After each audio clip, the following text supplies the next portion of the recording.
empty shell without your love. I see you in the face of every child. This is my body, but you are always in my heart, always in my mind. If I could choose again, there'd be no choice for me but you. I'd do what I must do. I'd even give my life for you.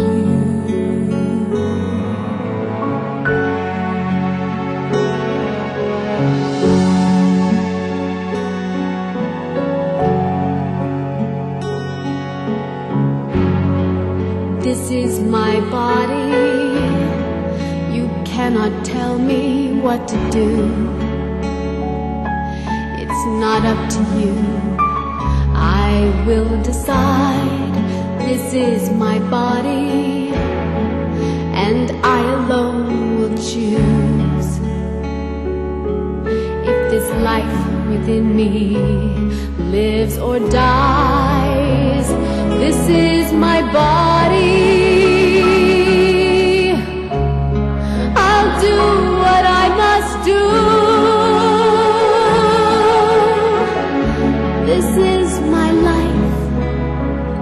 I will not sacrifice my life for you.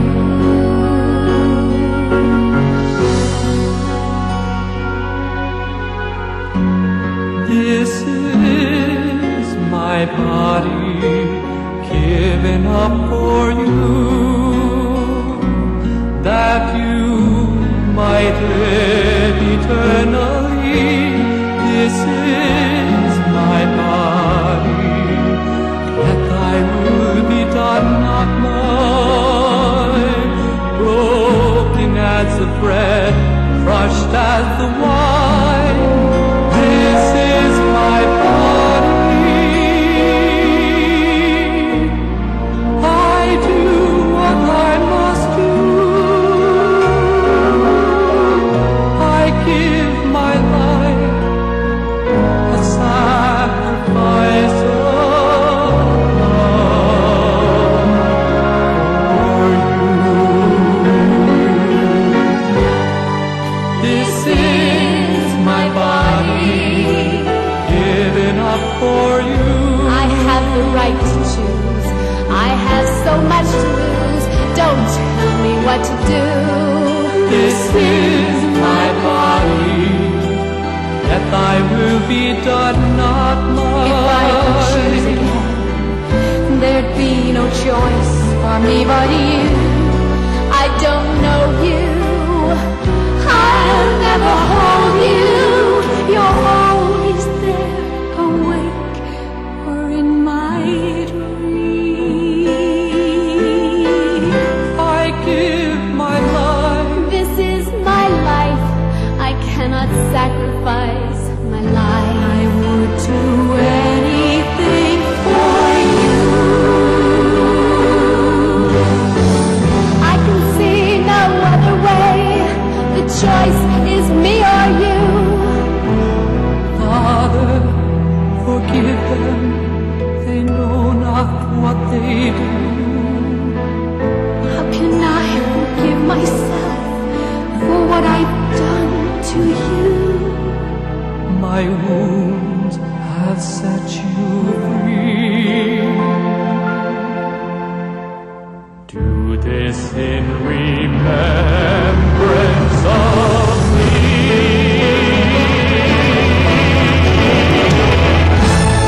This is my body given up for you, that you might live eternally. This is my body, yet thy will be done.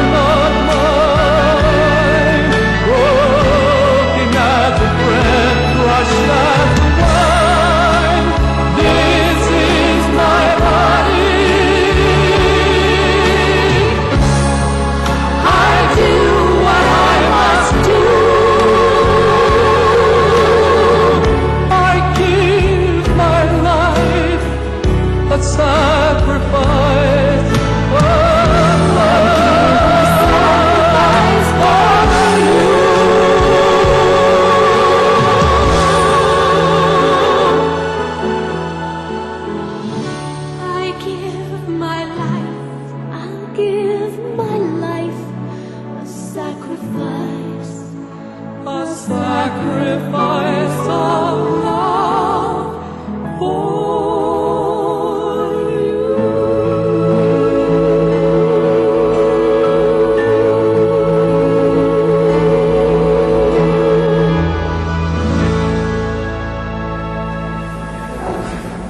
Would you like some more coffee? Sure.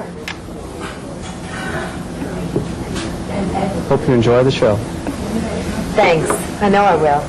This is my body given up for you. Well, hello, friends. Father Frank Pavone here, National Director of Priests for Life. Welcome to our broadcast.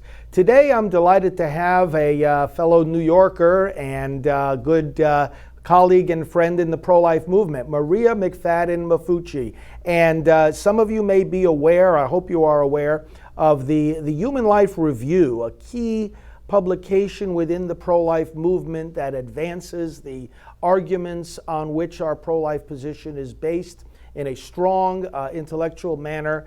And well, as Maria will tell us, she manages that entire project. Maria, good to have you with us today. Thank you. It's good to be with you too, Father Frank. So for our viewers that are not familiar with the work that you do, tell us a little bit about your background and your work. Absolutely. So it's actually a New York story. The Human Life Foundation was created by my dad, the late James P. McFadden, who was at the time working at National Review magazine in Manhattan. And after Roe v. Wade, his life changed. He couldn't believe that the Supreme Court had legalized abortion. And he set about trying to do something about it. And so he created the Human Life Foundation. And we have two main programs. The first is our educational program, which is the Human Life Review, which is a quarterly journal devoted to all the life issues, abortion primarily, but all the life issues that flow from that. And we now also have a very active website with blogs and news items. We're going on well, I should say my father passed away in 1998 and I was working for him, and then I took over the reins. So the foundation publishes the journal, has been publishing it since then, 1975. The winter 1975 was our first issue. We also have a program for pregnancy centers. Back in the 70s, we started matching grants for pregnancy centers, and we continue to that today. And then because of what's been happening in New York recently with Governor Cuomo, we've really stepped up our efforts as a New York-based institution to unite pro-lifers in support of pregnancy centers and against the kind of legislation that we see. So we are a nonprofit organization devoted to life, and I'm now the president, and we're very happy to be doing what we're doing. You know, you also have a great annual event, right? The dinner in New York City there, where you also give a pro-life award. Tell us a little bit about that. We absolutely do, and actually, I don't even think we've announced this online yet. Our next dinner, it's called the Great Defender of Life Dinner. This will be our 17th. The first honoree was the great late Congressman Henry J. Hyde. Yes. And this year, on October 10th in New York City, we will be honoring Professor Helen Alvarez of the Antonin Scalia Law School, who is a pro-life hero, as I'm sure your listeners know, and also Rich Lowry, who is the editor of the National Review magazine in New York, who has also spoken out eloquently against the abortion legislation of Cuomo. And we're happy to have Washington and New York, because New York, again, has become a center of focus in the pro-life movement as of late. So it's a wonderful event. I encourage people to go to our website at www.humanlifereview.com. And I'd like to point out that we now have digital subscriptions available, which include our entire archives online. So it's a wonderful resource for pro-lifers or anyone interested in any of these issues, because at your fingertips you have over 40 years of what's been going on in the movement. And we have the archives in the individual issues. So you really, like if you say what's going on in spring of '84, you would get a great idea by the selection of articles that we have. And finally, our most famous article still is spring 1983, which was when President Ronald Reagan, as a sitting president, wrote Abortion and the Conscience of the Nation for our 10th anniversary issue, or the 10th anniversary, issue. So we invite people to come if they don't know who we are and check us out. It's there's something for everyone. There are legal articles, medical articles, journalism, sometimes fiction, poetry. It's really a review. And we also reprint terrific pro-life columns like your own father from around the country to give more people the opportunity to see them, because we really need to be educated, and it also creates camaraderie and support when you read these really excellent writers speaking the truth that we all know about the value of human life. Well, that's right, and every movement has to have its intellectual foundations very strong. People in those movements, certainly in ours, which is the most important human rights cause of all time, the people need to be studying, need to be reading, need to be researching. So it's a great treasure that you provide and that all these authors provide, and we're very grateful for it. So New York, as you've mentioned, has become a focal point once again in the whole abortion battle. Summarize for our listeners this really atrocious law. Of course, you know, those of us who are from New York know that the legislature there and now, of course, the current Governor Cuomo have been trying to do this for years. This is not an idea that they just had, you know, this year. They've been trying to do this for years, but of course, they've been prevented from doing that because they didn't have Democrat control of the entire legislature and the governor's office. But now with the midterm elections of 2018, the Democrats took over the Senate, and they were able to push this through. Give our viewers just a little summary of what this new law does.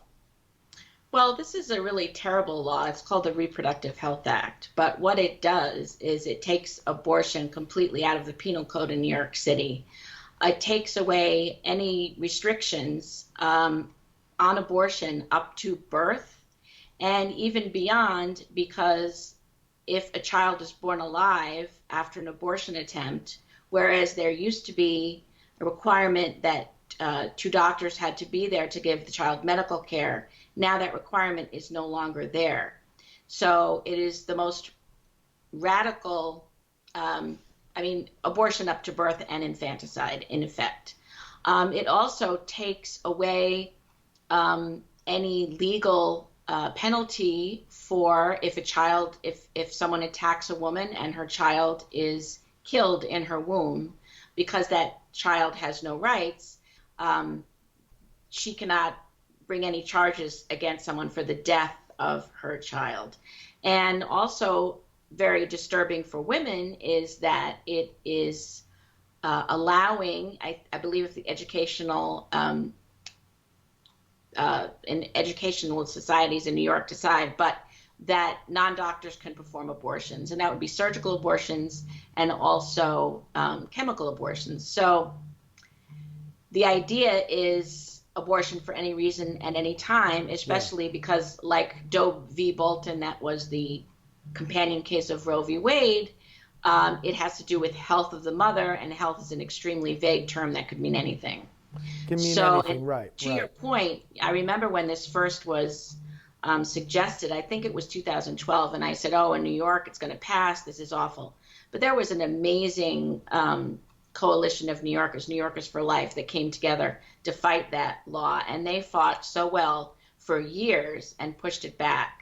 And it's just really sad that it finally did get passed, as you said, because the legislator changed to Democrat.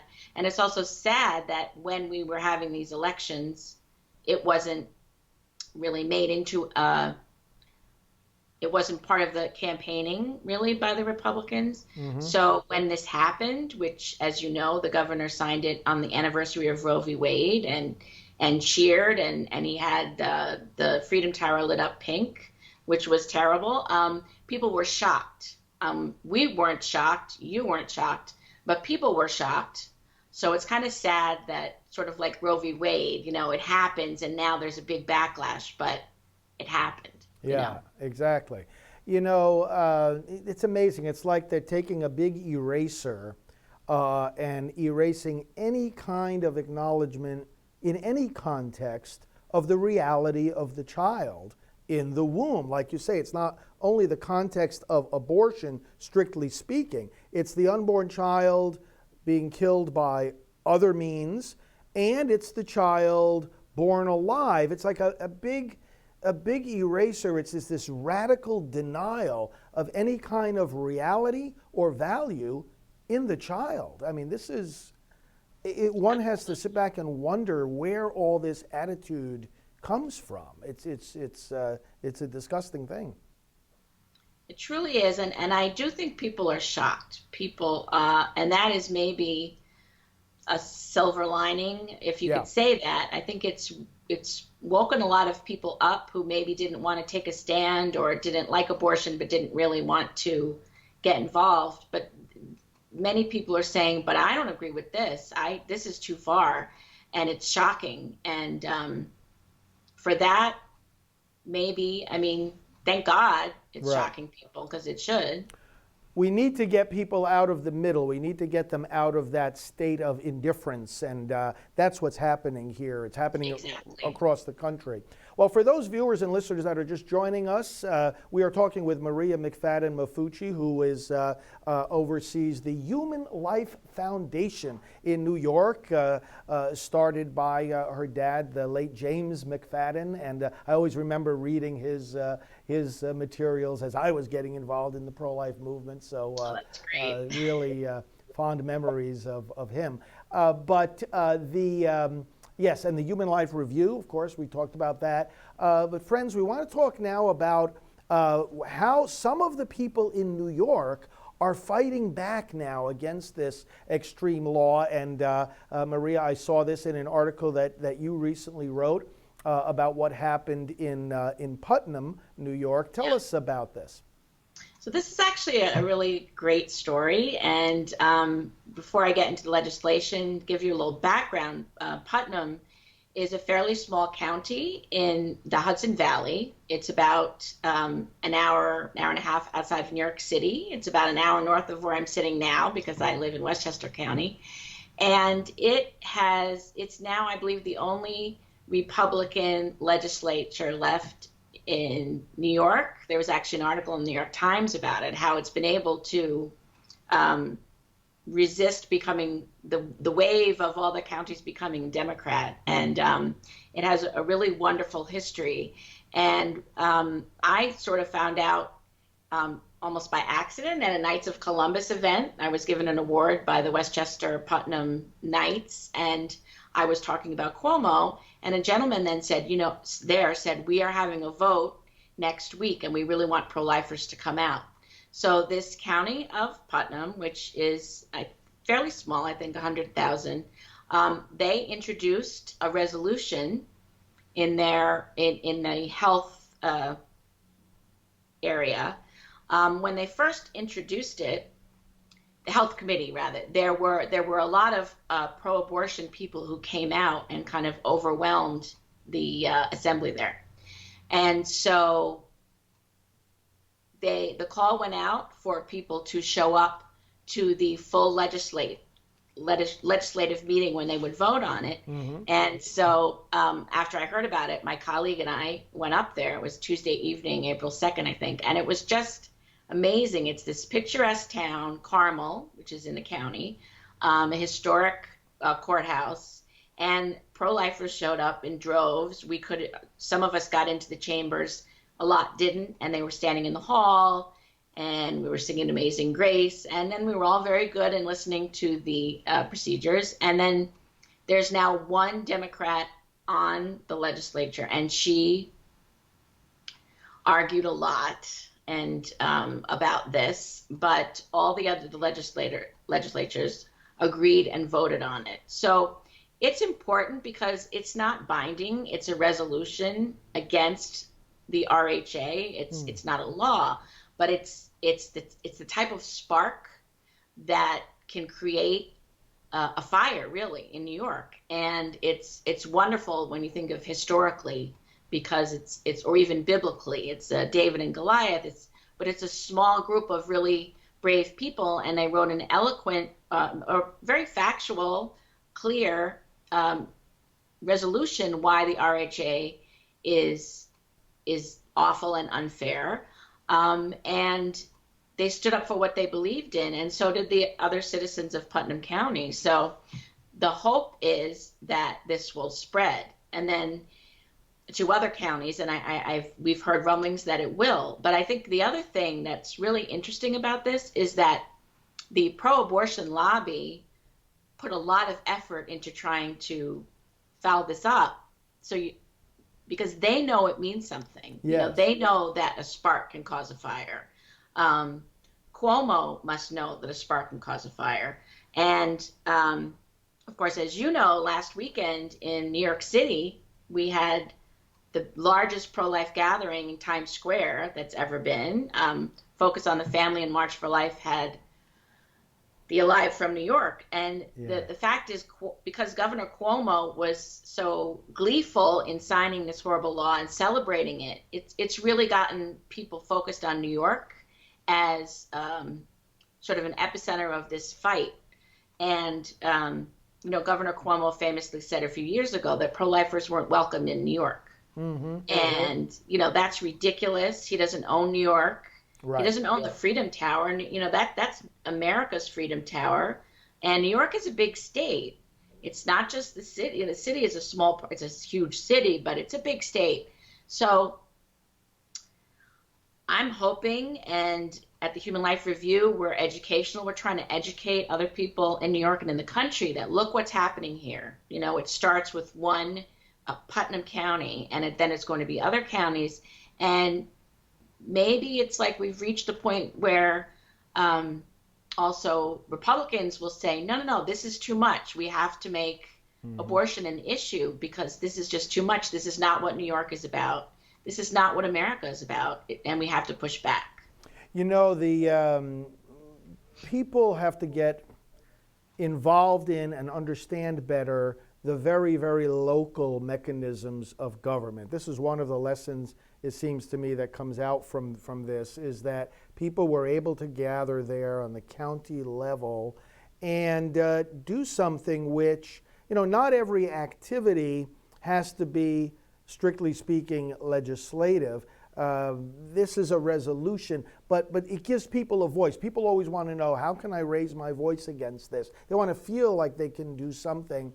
And making a resolution like this is an excellent way to do that on a very local level. And it expresses really what matters in government, and that is where the people stand. So this was very encouraging to hear. And the wording of that resolution, how would people be able to get hold of that? You have that there on your website? Yes, we have it on our website. I'll have to, I know we sent around a press release and had a link to it. Yes, that's where I saw it. Right. Yes. And the wording, well, if not after the show, I'll make sure that you have it. Yes. And we'll make it available here too. We'll put the link. We'll put the link here with this program. But it's this is an example, like you said, for others to gather together on a local level and to take steps like this. And then people can take a resolution like this, and then they can pass it along on their own and say, yes, this represents how I think as well. And then reproduce it in letters to the editor, in social media posts, Absolutely. in other articles. Clergy can preach from it. This is where the voice of the people needs to rise up. Janet Morana, our executive director, and she always talks about her New York roots as well, growing up in Brooklyn and then living on Staten Island, where she connected with me at the very early beginnings of Priests for Life. And she reminds people, when she's been talking about this law in New York and these developments, she reminds people that we used to have in New York a Right to Life party altogether. Tell our viewers a little bit about that part of our history. Well, I'll be honest, Father Frank, I don't know that much about the Right to Life Party. I think a lot of that was before my time. I do know that we had one of the most wonderful pro-life senators ever from New York, Senator James Buckley, Yes. who I worked on his campaign, I think, in high school, Oh, did you? opening mail. He and then went on to become Judge Buckley. And I think that's a big thing for us to realize that that can happen. This was in the 70s in Right. New York, Right. and he wrote one of the first human life amendments, which I think we had his testimony in the first issue of the Human Life Review in winter '75. Nice. And of course, there have been many human life amendments, and none of them have been passed. But yes, there was a Right to Life Party. Now there is the Conservative Party, which Right. is a Right to Life Party. Yes. And I think that, again, maybe because of Cuomo's overreach, I'm hoping that Republicans in New York State and conservatives, or Republicans will take more of a cue from the conservatives and stand up for life, and not just for abortion. The next thing that Cuomo is going to be, trying to get through is the Medical Aid in Dying Act, which he supports as well, which is also, unfortunately, the polls in that one, a lot of people do support it because I don't think they understand it. No. That they're giving doctors permission to kill. And it was interesting because Cuomo came out for this in a radio interview, and he said, well, this is a necessary law because people are living longer and medicine is getting better. So if you really think about that, he's saying we're living longer, where medicine's better. It's not really that people are in this terrible pain and want to die. It's that this is too expensive. So I think that we need to really wake up. And as you said, on the local levels, because people who push laws, that's where they start. You can't get discouraged if only a few people are showing up. You have to give those few people a message. But yes, we have to have, there's no reason that New York can't welcome life again, at least welcome the struggle the way we used to do when we had a Right to Life Party. Yeah, that's it right. It shouldn't be foreign. Well, I remember speaking last year up in Albany at one of the pro-life rallies that was taking place, and that's the point I made in my remarks back then, which was that when we talk about the right to life, we're talking about a principle that is rooted in the very origins of the nation, and that if you break it at one point, you've broken it at all points. The sanctity of life, the dignity of the human individual is absolute, and so it can't be applicable in one place and not applicable someplace else, because then you've broken the principle. It's not that universal principle that our founding fathers recognized. So I was saying in my talk right there in front of the Capitol, said, but the pro-life movement has the goal of applying this principle once again, not just to some parts of the country, not where being pro-life goes along with the current, but rather in every state, in every square mile, and every square inch of the United States of America. And so obviously that includes New York. And as you said, it's a big state. There are areas in New York that are, we have all different kinds of geography, right? And we've got the very rural sections, as well as of course, the great skyscrapers of Manhattan, and everything in between. And we've got the full spectrum of ideologies and beliefs as well. And there's a lot of strong pro-life values among the people of New York. It's sort of like when we go out to San Francisco for the Walk for Life each year, and one of the themes that keeps coming across there is, well, the pro-abortion people think they own San Francisco and they think they own California, and it's simply not true. And the pro-life people make their presence known, make their views known, and that just has to be a constant activity and response to this problem. Absolutely. I think there's also a lot of misinformation. I mean, if you look at, pro-abortion activists, the pro-abortion hugely profitable business, and people like Governor Cuomo and how they present things compared to the reality. For example, the myth that the pro-abortion activist in New York is saying is about the RHA, that, well, it's only in very rare cases and no woman would ever use this for anything but, a terrible story with non-viable fetus. Well, that's not true at all. No. I mean, because there's nothing in the law to keep someone from having an abortion up to birth. So,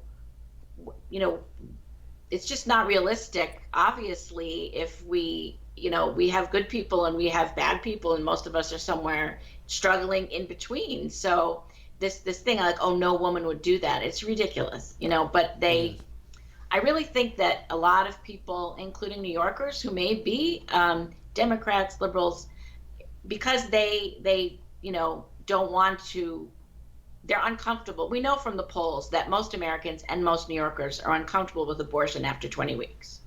So do they really support this law up to birth? No, but I think many kind of just like didn't deal with it. And I'm hoping that people are realizing that by not dealing with it and not taking a stand, you actually are taking a stand, because you're helping the radical laws like Cuomo's be brought in, That's and right. now we have to fight a law that's been brought in. So I think there's a lot of room in every state and in New York for education and, really letting people know what has been ushered in and how much of it has to do with profit motives. And also I really think an attack on motherhood itself, which is not going to help any of us.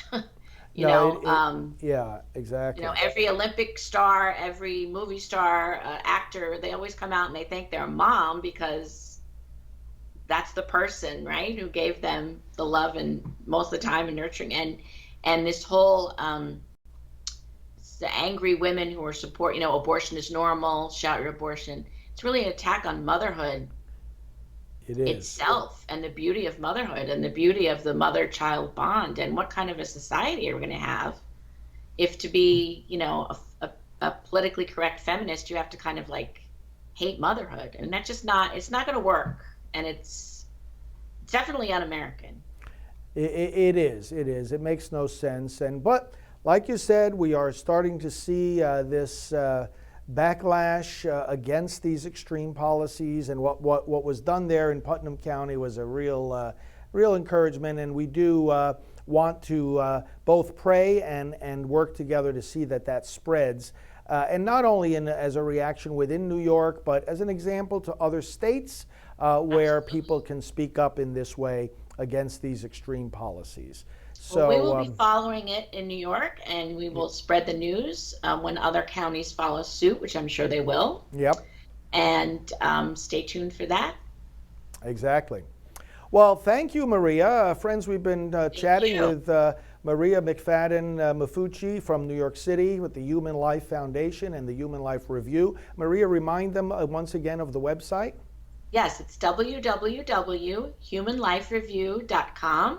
We have many, many wonderful things on the website, wonderful blogs, reflections, and you can find out about subscriptions, which are $20 for a digital subscription plus all our online archives, and $40 for the Handsome Journal coming in your mailbox 4 times a year. And finally, our next Great Defender of Life dinner is October 10th in New York City. We're honoring Helen Alvarez and Rich Lowry, and it's a really wonderful evening when like-minded people get together in the heart of New York and say, we love life. It is a great event. I've been there myself, as you know, and look forward to joining you for that once again. Thanks Wonderful. again. Blessings, and Okay. we will see you soon. Okay, bye-bye. Bye now. And thank you, brothers and sisters, for joining us for our broadcast today. Father Frank Pavone here of Priests for Life.